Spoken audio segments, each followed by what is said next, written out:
अस्सलाम वालेकुम स्टूडेंट्स, बेटा क्या हाल चाल है। बेटा लास्ट टाइम हमने चैप्टर नंबर 1 की प्रॉब्लम्स की थी और आज बेटा हम इससे आगे चलेंगे। इससे आगे बेटा हमारे पास चैप्टर नंबर 2 है और चैप्टर नंबर 2 में हमारे पास सबसे पहले चैप्टर नंबर 2 का नाम है काइनामेटिक्स। काइनामेटिक्स क्या है बेटा? देखिए काइनामेटिक्स असल में अगर आप पेज नंबर 3 पर आए ना, पहले चैप्टर में पेज नंबर 3 पे, तो यहाँ आपको पहली ब्रांच नजर आएगी जिसका नाम है मैकेनिक्स। और मैकेनिक्स क्या थी? Study of motion of object, causes and effects. हमारे पास दरअसल ये जो काइनामेटिक्स है ये हमारे पास टाइप है मैकेनिक्स की। मैकेनिक्स की बेसिकली 2 टाइप्स है 9th क्लास में। एक बेटा काइनामेटिक्स है, चैप्टर नंबर 2 है, और एक डायनामिक्स है, चैप्टर नंबर 3 है। आज हम काइनामेटिक्स के बारे में पढ़ेंगे जो बेसिकली हमारे को मैकेनिक्स की टाइप है।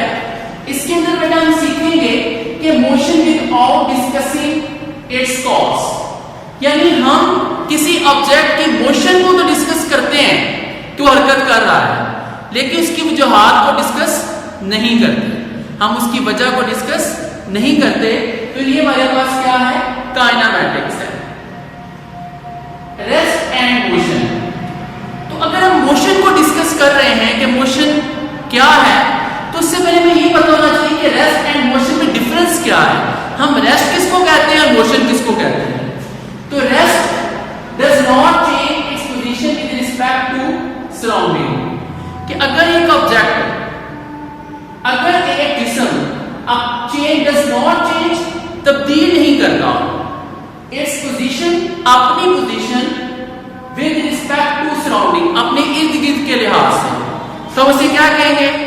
वो क्या है? रेस्ट में है। और इसी तरह मोशन क्या होता है बेटा? Change position with respect to surrounding. लेकिन अगर कोई ऑब्जेक्ट कौन सा है वो चेंज कर रहा है अपनी position with respect to surrounding, अपने इर्द गिर्द के लिहाज से, तो उसे कहते हैं वो क्या है? मोशन। अच्छा बेटा, अब रेस्ट एंड मोशन की आपकी बुक में एग्जांपल दी गई है। अगर आप देखें बच्चे, पेज नंबर 29 पर रेस्ट एंड मोशन की डेफिनेशंस भी हैं। पेज नंबर 28 बेटा देखिए काइनामेटिक्स की डेफिनेशन नजर आ रही बेटा। इसी तरह रेस्ट और मोशन ये बॉक्सेस के अंदर डेफिनेशन है, और मोशन की बिल्कुल नीचे इसकी सेकंड लाइन बेटा एग्जांपल दी गई है। For example, a passenger sitting in a moving bus is at rest because she is not changing its her position with respect to other passengers or objects in the bus. But when an observer outside the bus, passengers and objects inside the bus are in motion. बेटा इसकी उर्दू ये है, बेटा आप कोई bus stop पे गए, हम जब बस स्टॉप पे जाते हैं बेटा हम देखते हैं कि जो बस में बैठे हुए पैसेंजर्स यानी मुसाफिर होते हैं वो एक दूसरे के लिहाज से रेस्ट में होते हैं। वो एक दूसरे के लिहाज से रेस्ट में क्यों होते हैं? क्योंकि बेटा वो पोजीशन चेंज नहीं करते, वो अपने इर्द गिर्द के लिहाज से, अपने सराउंडिंग के लिहाज से पोजीशन चेंज नहीं करते, तो इसलिए उसे क्या कहते हैं कि वो रेस्ट में है।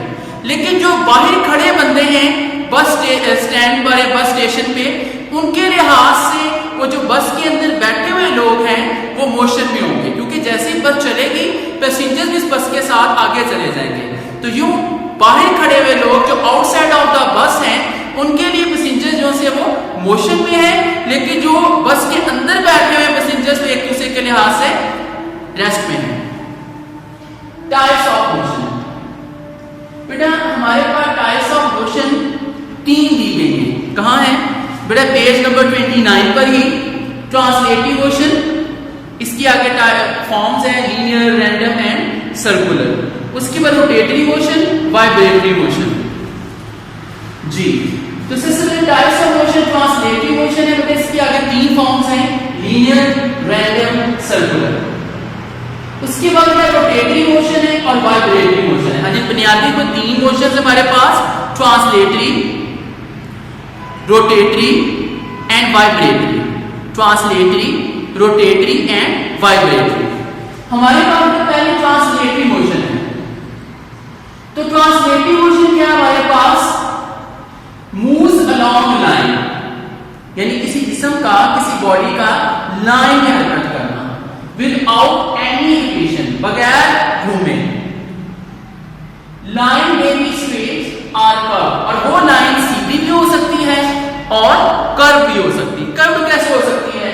जैसे फर्स्ट करें आप एक चौक में चले जाते हैं और उस चौक से आपने टर्न लेना है, तो जब आप टर्न लेंगे तो राइट या लेफ्ट तो आप कर्व हो जाएंगे। आप मूव सीधा ही कर रहे हैं, स्ट्रेट ही करेंगे, तो रास्ता ऐसा है कि आपको क्या करना पड़ रहा है? कर्व करना पड़ रहा है। तो ये भी हमारे पास क्या होगी? Translative motion. Riders in ferris wheel, इसकी एग्जांपल है बेटा राइटर्स इन फेरिस व्हील। हमारे पास राइटर्स जो फेरिस व्हील आपने बेटा देखा है, हमारे पास अक्सर ये जो फैमिली पार्क्स होते हैं वहां पे हमारे पास फेरिस व्हील होती है। ये बेटा बनी हुई है फेरिस व्हील।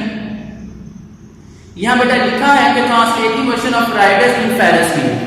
तो हमारे पास राइडर्स इन फेरिस व्हील यानी वो जो राइडर्स पे बैठे हुए लोग हैं वो अपनी फेरिस व्हील के लिहाज से क्या होंगे? ट्रांसलेटिव मोशन होंगे, क्योंकि वो जो आप मूव कर रहे हैं बिल्कुल सीधा कर रहे हैं। हालांकि वो जो है सर्कुलर पाथ है लेकिन मूवमेंट उनकी जो सी बिल्कुल स्ट्रेट है। उसके बाद हमारे पास आ जाता है लीनियर मोशन। लीनियर मोशन क्या बेटा? हमारे पास स्ट्रेट लाइन मोशन, बिल्कुल सीधी हरकत। मसलन अगर आप एक बॉल को ऊपर से नीचे गिराते हैं तो क्या होगा? तो बिल्कुल सीधी नीचे गिरेगी, यानी बॉल फैलिंग, बिल्कुल सीधा हरकत करना। Line linear motion, straight line motion, सीधी हरकत करना। उसके बाद बेटा हमारे पास है सर्कुलर मोशन। सर्कुलर मोशन क्या है? सर्कुलर मोशन जिसे उर्दू में कहते हैं बेटा दायरवी हरकत, किस जिस्म की? दायरवी हरकत, circular motion. Motion in a circular path, किसी दायरवी रास्ते में किसी चीज की मोशन को हम क्या कहते हैं? Circular motion. और इसी एग्जांपल अर्थ अराउंड सन, जमीन का सूरज के दायरवी मूवमेंट है, वो दायरवी हरकत करती है, इसे वो भी सर्कुलर मोशन की एक एग्जांपल है। नेक्स्ट बेटा हमारे पास रैंडम। रैंडम को उर्दू में कहते हैं बेतरतीब। रैंडम को उर्दू में क्या कहते हैं? बेतरतीब मोशन, यानी ऐसी मोशन बेटा जो इनरेगुलर है, जो रेगुलर नहीं है बल्कि इनरेगुलर है, बेतरतीब है।